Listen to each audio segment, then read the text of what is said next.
Друзья, привет! В этом видео мы с вами рассмотрим мод Tinker's Construct на версии 1.16.5. Это будет краткий гайд по основным механикам, изучив которые вы сможете легко втянуться в эту модификацию. Tinker's Construct — это мод, который вводит свою систему с переплавкой root, а также добавляет огромное разнообразие инструментов, оружия, а также интересную механику по их изготовлению. Начать развитие в этой модификации я рекомендую с постройки плавильни. Для этого нам потребуется добыть немного песка, глины, а также гравия. Для начала нам потребуется порядка пару стаков песка, пару стаков гравия и пару стаков глины. Далее нам необходимо изготовить цемент.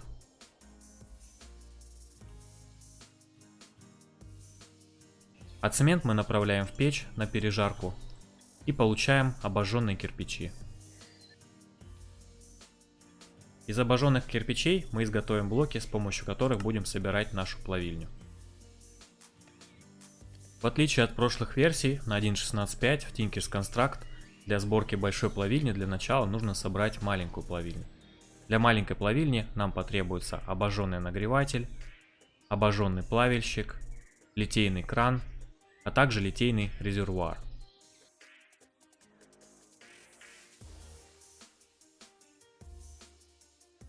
Малую плавильню мы запитываем углем. С помощью малой плавильни мы изготовим контроллер плавильной печи. Нам для этого потребуется обожженный нагреватель, поместить в литейный резервуар и залить все расплавленной медью. Как видите, материал стал застывать, и сейчас мы получим контроллер плавильной печи. Теперь мы можем собрать большую плавильню. Нам для этого как минимум потребуется один контроллер плавильной печи, один обожженный топливный резервуар. Также нам потребуется топливо, это лава, а также обожженные кирпичи, которые будут у нас использоваться в качестве оболочки.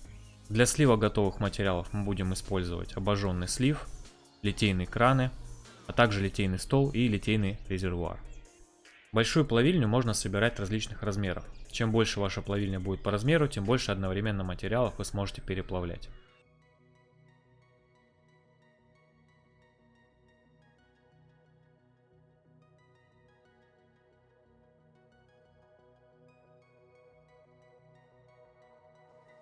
Итак, я завершил сборку большой плавильни. Давайте запитаем ее топливом. А также попробуем что-нибудь не переплавить. Для этого открываем контроллер плавильной печи и помещаем в эти слоты то, что мы хотим переработать. Итак, наша железная руда превратилась в расплавленное железо. Обратите внимание, что мы переплавили 18 блоков железной руды и получили 4 блока железа. Следовательно, выход у нас получается 1 к 2. Теперь давайте извлечем наше железо из плавильни. Для этого мы можем использовать либо литейный стол, но для него потребуется специальная форма, о чем мы поговорим позже, либо мы можем использовать литейный резервуар.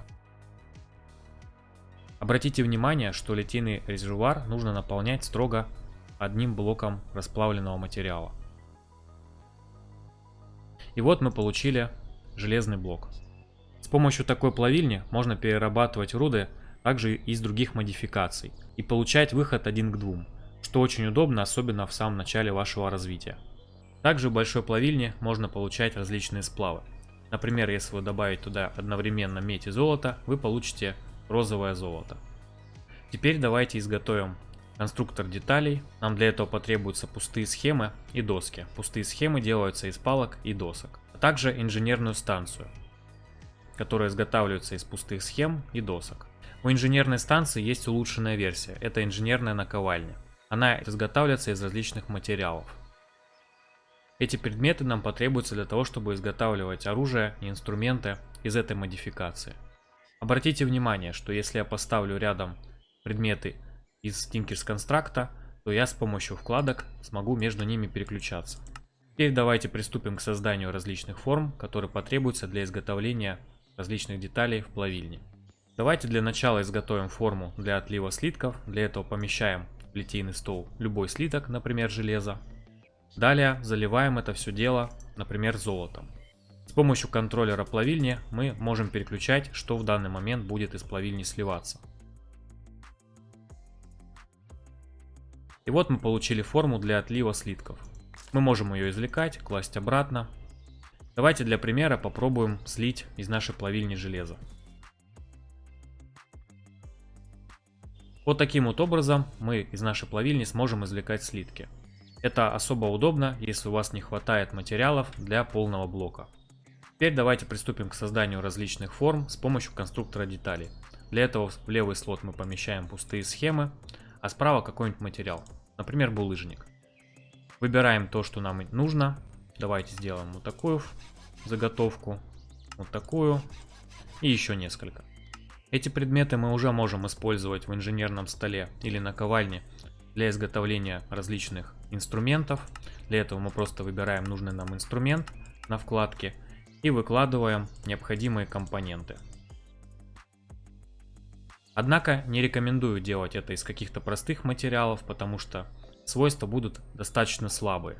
Давайте с помощью плавильни изготовим более прочные материалы для наших инструментов. Для этого помещаем в литейный стол нужный нам элемент и заливаем также, к примеру, золотом наш материал. Вот мы получили необходимую нам форму. Теперь мы можем заливать ее различными материалами. Давайте, к примеру, зальем это железом.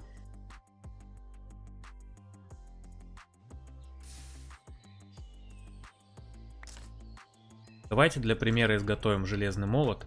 Для этого нам потребуются две большие пластины, боек и широкая рукоять. В правой части мы видим характеристики нашего молота. Его прочность, силу атаки, скорость атаки, уровень копания, скорость копания, а также число доступных слотов для улучшений. Нам не обязательно изготавливать инструменты и оружие из одного и того же материала, мы можем комбинировать материалы. И обратите внимание, как при этом меняется свойство нашего молота. В описании к видео я оставлю ссылку на Excel таблицу, где перечислены материалы, а также свойства, которые они сообщают инструментам. Один из самых лучших материалов для изготовления ваших инструментов — это маньюлин. На версии 1.16.5 он изготавливается из кобальта и незерита. Но если кобальт вам не составит труда расплавить в обычной плавильне, незеритом все не так просто. Вам придется вашу плавильню разогнать, потому что ей не хватает тепла. Для того, чтобы разогреть вашу плавильню, вам потребуется поместить в нее ифритов. Это можно сделать различными способами, например, перетащить спаунер или ифрита ближе к печке. Я же в свою очередь просто сооружал дополнительную плавильню в аду под спаунером с ифритами. Итак, я расплавил несколько ифритов, и у меня в плавильне образовалась вот такая вот кровь ифритов. Для ее извлечения нам потребуется ведро. Давайте зальем это в качестве нашего топлива. Видим, что древние обломки начали переплавляться. И вот мы получили расплавленный маньюлин. Теперь давайте опробуем наш молот в действии. Как видите, копает он 3 на 3, но не очень быстро. Однако с помощью улучшений мы можем как увеличить скорость нашего молота, так и другие характеристики, в том числе зачаровать его на удачу. Ремонтировать ваши инструменты можно в инженерном столе или наковальне с помощью материалов, из которых вы делали инструмент. Но гораздо удобнее для ремонта использовать специализированный ремонт-комплект. Вы сможете ремонтировать инструменты прямо у себя в инвентаре. Изготавливаются такие ремонт-комплекты так же, как и прочие детали, с помощью конструктора деталей. Далее изготавливаем форму, и в эту форму мы уже заливаем необходимый материал. Кстати, большую плавильню достаточно легко автоматизировать. Для этого, к примеру, можно использовать воронку, а также подавать сигнал красного камня к литейному крану. Я, например, буду использовать таймер. И вот мы видим, что готовый материал сразу поступает в сундук. Теперь давайте научимся улучшать наши инструменты. Попробуем наш молот прокачать на удачу 3, а также на скорость копания. Каждое новое улучшение нашего инструмента будет расходовать соответствующие очки апгрейдов. На начальной стадии, как мы видим, у нас всего возможно 2 улучшения. Однако мы можем увеличить количество доступных улучшений. На 1.16.5 для этого нам потребуется, во-первых, книга и перо. Далее любая пластинка, голова моба, кристалл энда. Как мы видим, мы уже получили 6 доступных слотов для улучшений. Теперь давайте прокачаем наш молот на удачу. Для этого нам на первом уровне потребуется василек, 2 блока лазурита, 2 медных слитка. Вот мы получаем удачу 1. Далее нам потребуется золотая морковь, 2 золотых слитка, 2 жемчуга эндера. И наконец мы добавляем кроличью лапку, алмаз, бирку, а также 2 слитка розового золота. И получаем долгожданную удачу 3. Теперь мы можем улучшить другие характеристики нашего молота. Например, с помощью красной пыли мы можем увеличить скорость копания. Еще мы, к примеру, можем добавить изумруд. Он увеличит существенно прочность нашего молота, а также добавит прочие полезные характеристики. Давайте опробуем в действии наш улучшенный молот. Как видим, копает он теперь намного быстрее, а также добывает в большом количестве материалы, на которые действует удача. Также я вам советую в Tinker's Construct опробовать большую лопату под названием экскаватор, которая копает 3 на 3. А также широкий топор, который очень быстро и в большом количестве рубит дерево.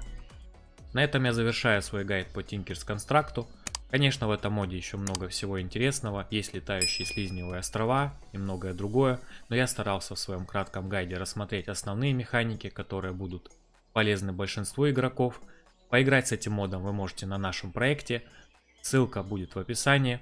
В комментариях пишите, что, может быть, стоило еще рассмотреть, что вам нравится в этом моде, какие-то ваши личные рекомендации для других игроков. Надеюсь, этот гайд вам был полезен. Если это так, то прошу поставить лайк, подписаться на канал. Увидимся в следующих видео. Пока.